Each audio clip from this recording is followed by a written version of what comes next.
हैं कि अगर इंसान में दिमाग हो तो वह आने वाली मुसीबत से या आने वाली मौत से भी बचा जा सकता है। अगर दिमाग नहीं हो तो इंसान कांटे से भी मर जाता है। नमस्कार दोस्तों, मेरा नाम है नेहरू सिंह गुजर और आप देख रहे हैं एक नया मोटिवेशन वीडियो। एक छोटी सी कहानी है एक बंदर की। उसके अंदर बहुत दिमाग था, तो इसलिए वह अपनी जान से खेलने के बाद भी वह अपना दिमाग लगा करके बच जाता है।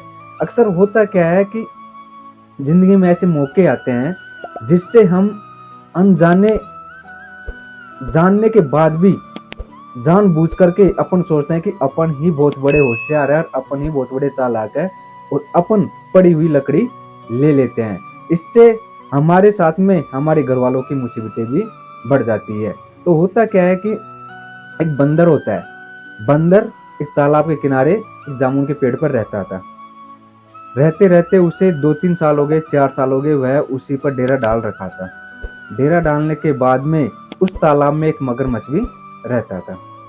मगरमच्छ में और बंदर में दोस्ती हो गई। दोस्ती होते होते बंदर उसे कुछ जामुन के पेड़ पर से उसे जामुन भी खिलाने लग गया। मगरमच्छ को खिलाते हुए जब मगरमच्छ उधर आता तो वह उसे जामुन तोड़ करके दे देता था और मगरमच्छ उसे बहुत प्यार से खाता। एक दिन खाया, 2 दिन खाया, सप्ताह भर खाया, महीना भर खाया, उनकी दोस्ती बहुत ही गहरी हो गई। जब भी बंदर को नदी में खेलने का मन करता और नदी पानी में घूमने का मन करता तो वह मगरमच्छ पर बैठ करके घूमता और आराम से एंजॉय करते। दोनों की जिंदगी आराम से कट रही थी।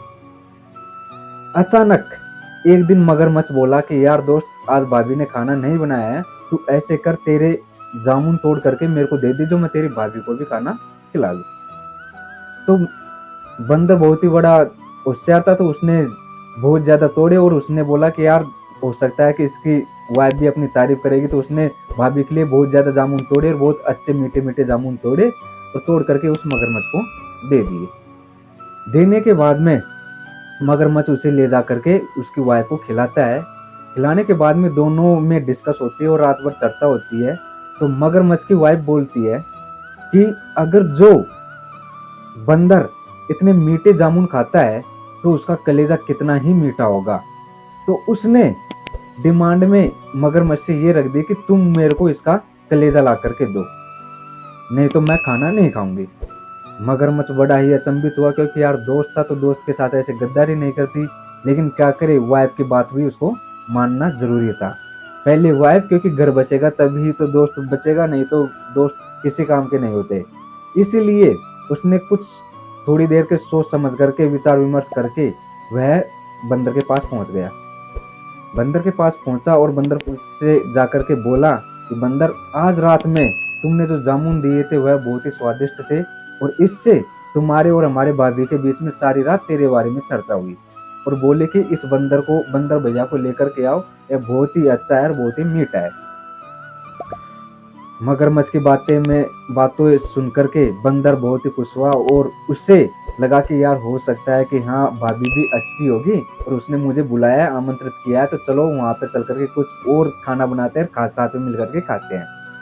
ये दोनों बातें होकर के जब वह चला गया मगरमच्छ के ऊपर बैठ करके, बंदर जब बीच नदी में पहुंचा तो मगरमच्छ से रहा नहीं गया और मगरमच्छ ने बोला कि यार, मैं दोस्त हूँ, लेकिन दोस्त होने के नाते मैं तुमको एक सच्ची और अच्छी बात बता रहा हूँ कि अगर तुम बुरा ना मानो तो बोलूं।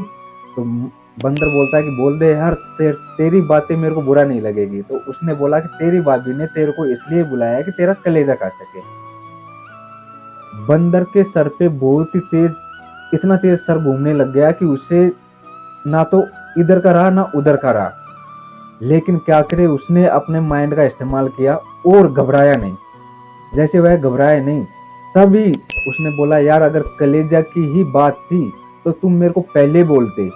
मैं कलेजा तो अपने जामुन के पेड़ पर छोड़ करके ही आ गया और मैं तुम्हारे लिए मना करूंगा क्या? तो तुम पहले बोलते तो मैं लेकर के आता। तो मगरमच्छ ने सोचा यार, हो सकता है कि यह कलेजा वहां पेड़ पर के छोड़ करके आ गया, क्योंकि जानवर बुद्धि भ्रष्ट रहती है। और वह बंदर को वहां पे वापस ले जाता है। ले जाकर के जैसे ही जामुन का पेड़ आता है तो बंदर छलांग लगा करके उस पर के चढ़ जाता है। चढ़ करके उसे भरे वो भला बुरा कहता है कि बोलता है तूने दोस्त में बहुत बड़ी गद्दारी की है और आज के बाद में तू यहाँ पे दिखना मत। तो इस कहानी से हमें यही शिक्षा मिलती है कि जिंदगी में कभी भी किसी ऐसे दोस्त पर विश्वास ना करे कि वह अपनी जान की परवाह किए बगैर अपनी जान मुसीबत में डाल दे। और यह भी हमें सीखने को मिलता है कि अपने में अगर दिमाग होए तो अपन आने वाली मुसीबतों से बचा जा सकता है।